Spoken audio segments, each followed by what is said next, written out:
Se sentir utile. En utilisant l'économie comme levier de transition écologique, Yoann s'est lancé le défi de donner du sens à son métier. Dans cet épisode de Mission Alternance, il nous raconte comment il a trouvé sa voie et les motivations qui l'ont amené à devenir chef de projet en économie circulaire.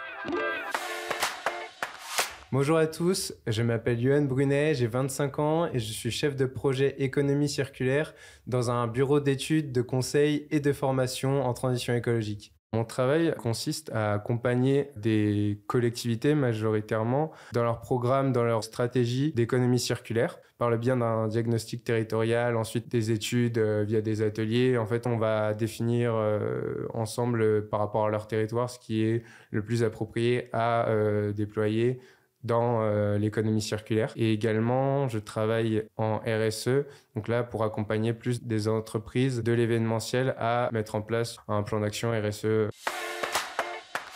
Donc, l'économie circulaire, c'est de passer d'un modèle linéaire, donc on jette globalement, à un modèle où on va faire en sorte de faire des boucles, des plus petites, où ça va être juste de la réparation, aux plus grandes, où on va plus aller vers du recyclage en passant par du réemploi et de faire en sorte en fait de produire le moins de déchets possible. Ça peut être aussi de travailler sur la conception des produits, des services, de réussir à mieux consommer et donc à moins produire de déchets et donc avoir moins d'impact sur l'environnement. L'économie circulaire, ça touche vraiment tout le monde, ça touche les entreprises, ça touche les collectivités et aussi le public, être sensible à ça et de changer ses modes de consommation. Donc les modes de consommation, ça peut être d'un côté via les entreprises qui vont produire, mais aussi via les consommateurs qui vont consommer. C'est quelque chose de très large et qui peut amener à travailler sur plein de choses différentes. J'ai choisi le secteur de la transition écologique par conviction, vraiment. C'est quelque chose qui est venu avec le temps. Quand j'ai commencé mes études supérieures, j'avais pas trop ce prisme-là. J'ai eu un petit peu le déclic vers la fin de ma licence, quand j'ai commencé à chercher ce que je voulais faire en fait par la suite, de me dire en fait j'ai envie d'avoir un métier qui a vraiment du sens, qui permette d'avoir une vraie valeur par rapport à la société. J'avais vraiment cette volonté-là d'avoir un job à impact, de faire quelque chose qui correspond à mes valeurs et de se sentir utile, c'était vraiment quelque chose qui me tenait vraiment à cœur. Mon déclic, ça a été un peu plus sur le côté personnel, de suivre quand même pas mal les actualités, de voir qu'il y a quand même beaucoup de choses qui allaient mal dans le monde sur les aspects environnementaux.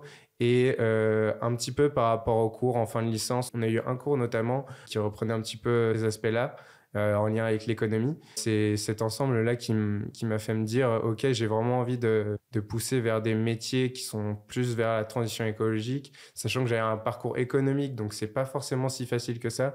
Dans la transition écologique, c'est une grande partie des ingénieurs. Et après mon master, j'ai eu quand même l'opportunité du coup de faire une formation en plus qui m'a permis d'être dans ces métiers-là. J'ai fait le choix de l'alternance en premier pour des raisons financières parce que je pouvais pas me payer l'école directement comme ça. Ça m'avait vraiment apporté une expérience incomparable à un stage. Au bout d'un an d'alternance, je me sentais vraiment beaucoup plus à l'aise et beaucoup plus prêt pour continuer vers un CDI. On peut travailler dans l'économie et avoir un impact positif sur l'environnement. Ça va être surtout la manière de le faire. Qu'est-ce qu'on va prendre en compte pour du développement? C'est de prendre en compte tous les critères environnementaux et sociaux qui sont aussi très importants. L'impact que j'aimerais avoir avec mon job, c'est de permettre à un maximum de collectivités et d'entreprises de réduire un maximum leur impact sur l'environnement, sachant que c'est un sujet qui est quand même très urgent à traiter. On voit avec les rapports du GIEC que les gens sont pas assez sensibles sur ce sujet. Ils se rendent pas compte des impacts que ça va avoir sur leur quotidien.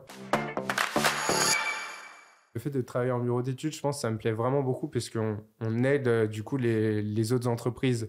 J'ai l'impression qu'on est moins considéré et écouté quand on a un poste de transition en interne que quand on va arriver justement chez une entreprise pour évaluer certaines choses. Même sur le côté, sur la réglementation, il y a des choses qui évoluent même si c'est jamais assez rapide. J'aurais pas fait ce métier si j'avais pas d'espoir. Même si déjà quand on est convaincu, on a un petit peu ce côté éco-anxiété.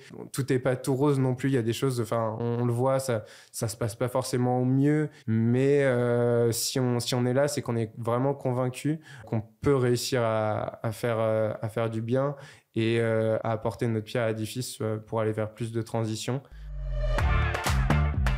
Le message que j'ai à faire passer, c'est vraiment d'y aller de pas trop se poser de questions. Si vous avez les convictions et que vous venez de n'importe quel domaine, que vous avez fait n'importe quelles études, il y aura toujours un moyen de vous rattacher à ces métiers-là. Ça sera jamais un problème si vous avez vraiment la volonté d'y aller. Et donc, n'hésitez pas. Retrouvez l'ensemble des épisodes Mission Alternance sur vos plateformes de podcast habituelles et sur le site web Concepteurs d'avenir. Mission Alternance, une série de podcasts pilotés par Atlas avec la Commission paritaire régionale de l'emploi et de la formation professionnelle Île-de-France.